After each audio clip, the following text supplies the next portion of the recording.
एक बहुत बड़ी अनाउंसमेंट जेकेएसएसबी की तरफ से। जेकेएसएसबी 200 300 नहीं पूरे 600 पोस्ट लेके आया है आज आपके लिए। हम बात कर रहे हैं फाइनेंस अकाउंट असिस्टेंट की। फाइनेंस अकाउंट असिस्टेंट में जेकेएसएसबी ने पूरे 600 पोस्ट रिलीज किए हैं। हम इस वीडियो में डिटेल्ड एनालिसिस करेंगे। हम जानने की कोशिश करेंगे कि इसका सिलेबस क्या रहने वाला है, एक्सपेक्टेड कट ऑफ क्या होगा, पिछला कट ऑफ क्या रहा है, और सबसे बड़ी बात एलिजिबिलिटी क्राइटेरिया इस एग्जाम के लिए क्या है। मैं हूं बिलाल अहमद, ये है कोर्स स्ट्रेटेजी, कश्मीर का होम ग्रोन एडटेक स्टार्टअप, जहां पे हम सारे एग्जाम्स की इंफॉर्मेशन आप तक लेके आएंगे। सो स्टार्ट करते हैं from the overview of the finance account assistant exam की। दैट इज, अगर हम बात करेंगे इस एग्जाम की, ये फाइनेंस डिपार्टमेंट का एग्जाम होता है। अगर हम इस पोस्ट की लेवल देखेंगे, ये लेवल 5 का पोस्ट होता है। अगर हम पे स्केल की बात करेंगे, दैट इज इसकी पे स्केल होती है 29,200 से लेके 92,300 तक इसमें पे रहता है। और अगर हम पोस्ट की बात करेंगे, हर एक के दिमाग में यही रहता है कि नंबर ऑफ पोस्ट कितने हैं।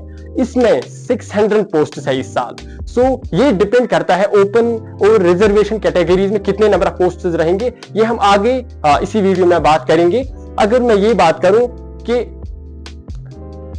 अगर मैं कैटेगरी वाइज एस्टिमेशन देखूं कि नंबर ऑफ पोस्ट बाकी कैटेगरीज में और ओपन मेरिट में कितने हैं, इस साल ओपन मेरिट में 240 पोस्ट आए हैं और शेड्यूल कास्ट यानी एससी में 48 पोस्ट और एसटी और ST first and ST second में 60 पोस्ट आए हैं और अदर बैकवर्ड क्लास यानी ओबीसी में टोटल 48 पोस्ट इसमें रिलीज किए गए हैं। अगर हम एलएसी और आईबी की बात करेंगे, उसमें 24 पोस्ट आए हैं। अगर हम रेजिडेंट ऑफ बैकवर्ड एरिया यानी आरबीए की बात करेंगे, उसमें 60 पोस्ट है। अगर हम ईडब्ल्यूएस यानी इकोनॉमिकली वीकर सेक्शन की बात करेंगे तो उसमें 60 पोस्ट आए हैं। टोटल 600 पोस्ट आए हैं इस साल। सो अकाउंट असिस्टेंट की आपने देखा होगा कि 25 को इसका डेट 24 नवंबर को इसका डेट रिलीज हुआ है। और अगर आप एप्लीकेशन की बात करोगे, एप्लीकेशन 8 दिसंबर से लेके 6 जनवरी तक आप कभी भी अप्लाई कर सकते हो इस पोस्ट के लिए। अगर एग्जाम डेट की बात करोगे तो exam date post application form fill करने के बाद ही आएगा, उसके कुछ टाइम बाद ही आएगा।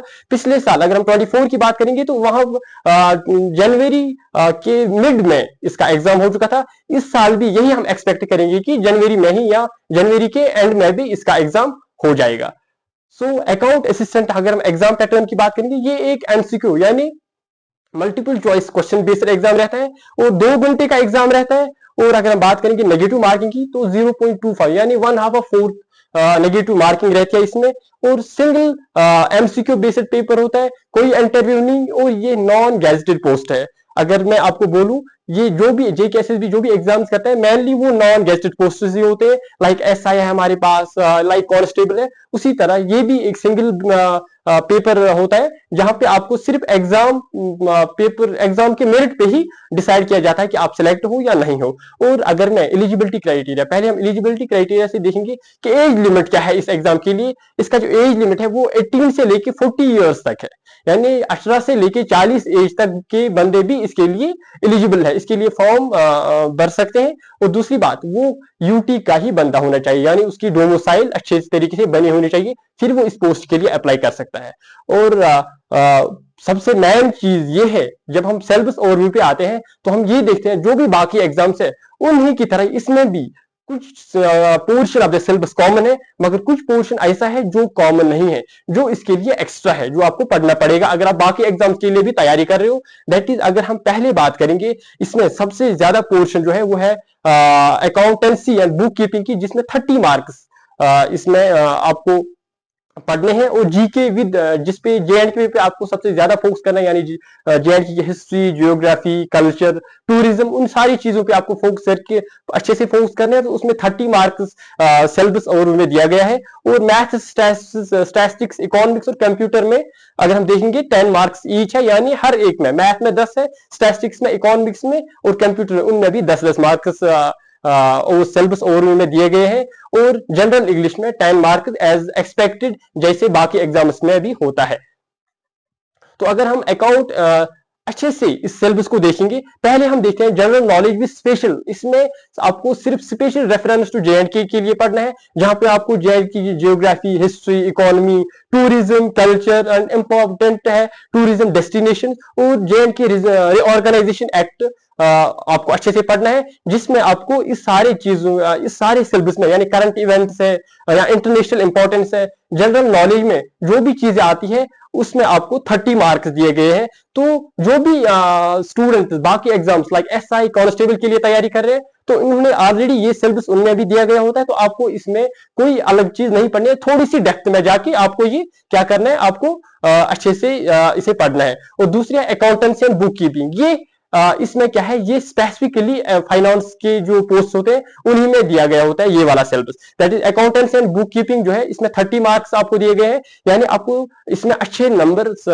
अगर आप इसे बहुत अच्छे से पढ़ोगे तो अच्छे नंबर्स ये आप इसमें लेके आ सकते हो। और ये मेनली ज्यादा किसके लिए अच्छा रहता है, जो बीकॉम या एमबीए वाले डिग्री से होते हैं, तो उनके लिए ज्यादा अच्छा रहता है, क्योंकि उन्होंने ऑलरेडी ये पढ़ा होता है, तो उनके लिए ये पोस्ट बहुत महत्वपूर्ण रहने वाली है।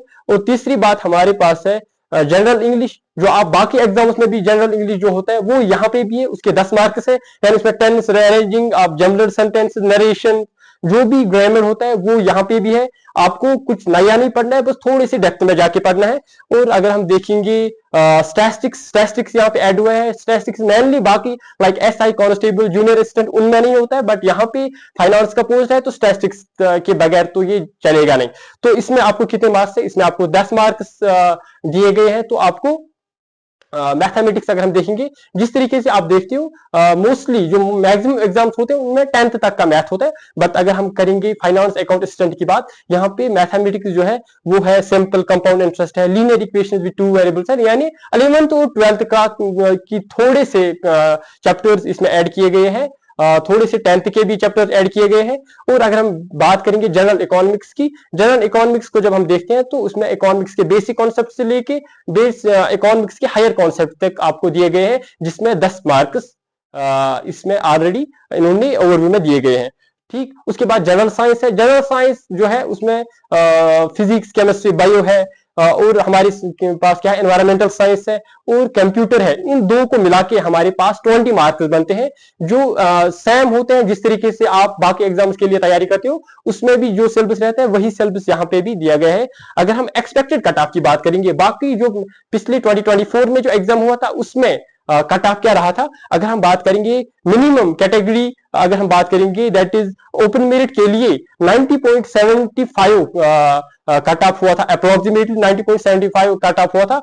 ये एक्सपेक्टेड इसके 2 मार्क्स ऊपर या 2 मार्क्स नीचे इस साल भी यही रहने वाला है। हम अगर एक्सपेक्ट करेंगे तो यही इसी के आसपास रहेगा। सो अगर हम एससी की बात करेंगे, पिछला कट ऑफ 82.75 के अप्रोक्सीमेट रहा था। शेड्यूल टाइप की बात करेंगे तो 78.25 इसके अप्रोक्सीमेट रहा था। और आरबीए की बात करेंगे तो एक्सपेक्टेड कट ऑफ जो था दैट वाज, जो पिछला कट ऑफ था दैट वाज 88.5 के अप्रोक्सीमेट, और ईडब्ल्यूएस जो है 81.25, और other social caste like OSC उसमें 87.50 एंड एएलसीआर आईबी के लिए 86.75। सो आप अगर आप यहां तक हमारे साथ जुड़े रहिए तो हम कंटिन्यूसली इस कोर्सेज सेंटर्स के प्लेटफॉर्म पे ऐसे ही वीडियोस आपके लिए लेके आएंगे। सो आपके लिए और एक सरप्राइज ये भी है कि आप हमारे साथ जुड़े रहिएगा। हम आपको अच्छे से गाइड करेंगे कि किस तरीके से इस एग्जाम्स के लिए प्रिपेयर करेंगे, आपको प्रिपेयर करना है। और हम आपके लिए एक सेशन भी करेंगे उस फैकल्टी के साथ जो जिन्होंने ऑलरेडी ये एग्जाम क्वालिफाई किया है। So best of luck for your exam.